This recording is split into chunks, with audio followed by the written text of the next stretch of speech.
माता च पिता त्वमेव बन्धुश्च सखा त्वमेव विद्या द्रविणं त्वमेव सर्वं मम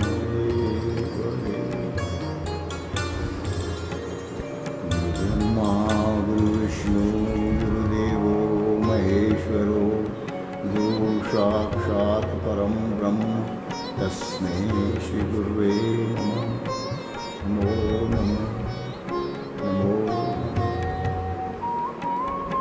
अखण्डमण्डलाकारं व्याप्तं येन चराचरं तत्पदं दर्शितं येन तस्मै श्रीगुरुवे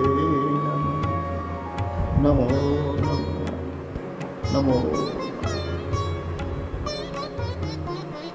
ओम हरि ओम नमस्ते। तो असल में प्रश्न तो हमारे ही हैं, मेरे खुद के हैं, और उत्तर मैं चाह रहा था कि जो विद्वान जन लोग हैं, महात्मा लोग हैं, जो बड़े बड़े स्वामी हैं, महात्मा जी हैं, तो उनसे मिलता तो ज़्यादा अध्यात्म होता, क्योंकि मैं तो कुछ इतना समझता नहीं हूँ ज़्यादा, बस वाली की दया से थोड़ा सा जो है कर लेता हूँ ये।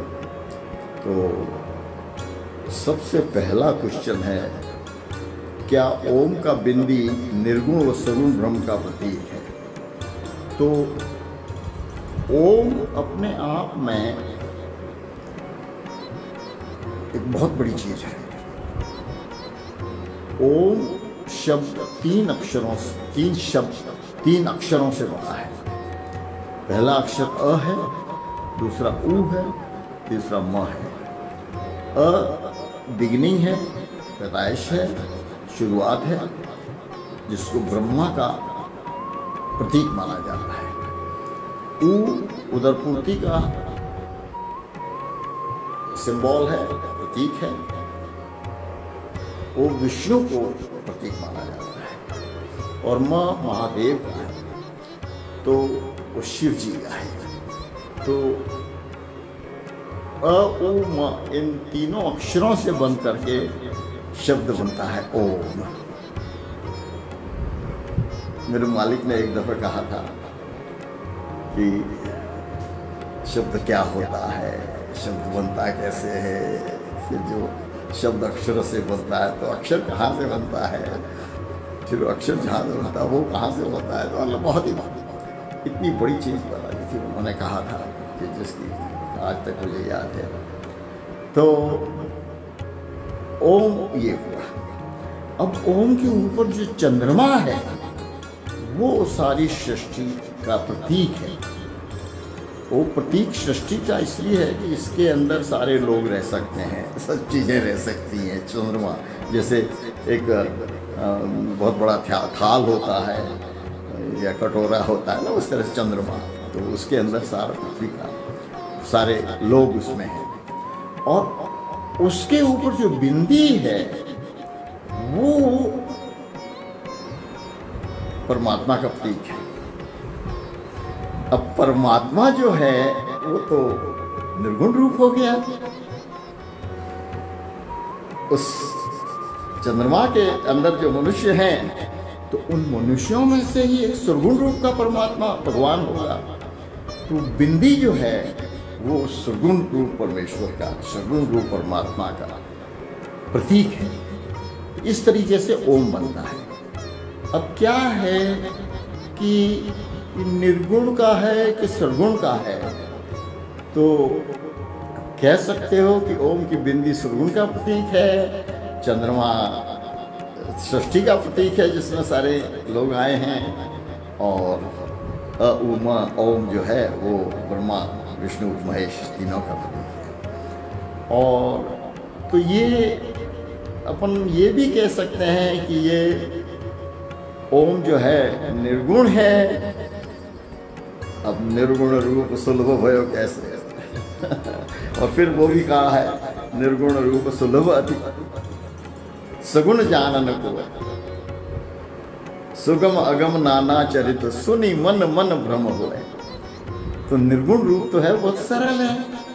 सर्दियों के दिनों में कड़ाके की धूप, रात में कड़ाके की सर्दी में, ठंड में हम शिवलिंग के ऊपर पानी चढ़ाओ, दूध चढ़ाओ, दही चढ़ाओ, शहद चढ़ाओ, जो मर्जी आए चढ़ाओ, शिवलिंग कुछ नहीं कहेंगे, वो निर्गुण की पूजा हो गई। हालांकि आत्मा तो उस पत्थर में भी, उस शिवलिंग में भी है, आत्मा तो उसमें भी है, क्योंकि कण कण में भगवान है।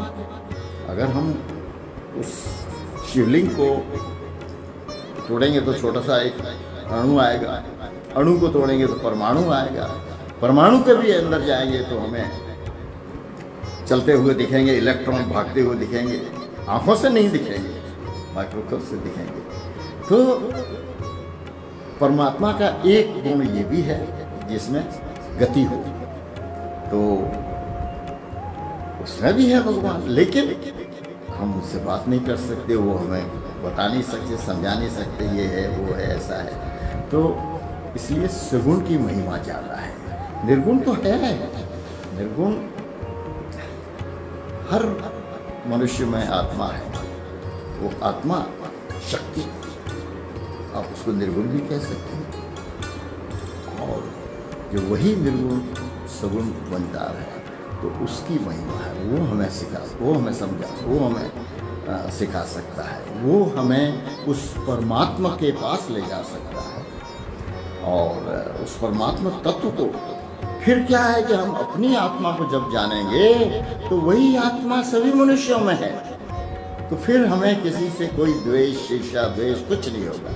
मान लीजिए सब बराबर होंगे, हिंदू हो, मुस्लिम हो, सिख हो, ईसाई हो, कोई बच्चा हो, बड़ा हो, बूढ़ा हो, सभी बराबर, चाहे कोई PhD हो, चाहे कोई MSc हो, चाहे कोई अनपढ़ हो, हमारे लिए सभी। क्योंकि फिर हम उसके शरीर को ना देखेंगे, उसके अंतःकरण को ना देखेंगे, हम उसको आत्मा को देखेंगे। और जब तक हम आत्म तत्व को नहीं देख पाते हैं तब तक हम मनुष्य का अहंकार, उसकी बुद्धि, उसका मान, उसका चित्त, ये सब देखते हैं।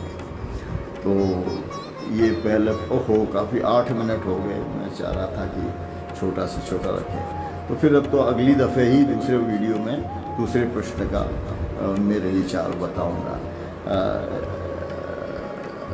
अब आप किसी अच्छे ज्ञानी महापुरुष से पूछिएगा इस बारे में, वो शायद और भी इससे अच्छा कुछ बता सके, लेकिन ये मेरा विचार है, गलत भी हो सकता है, सही भी हो सकता है, जैसा भी हो। ठीक है।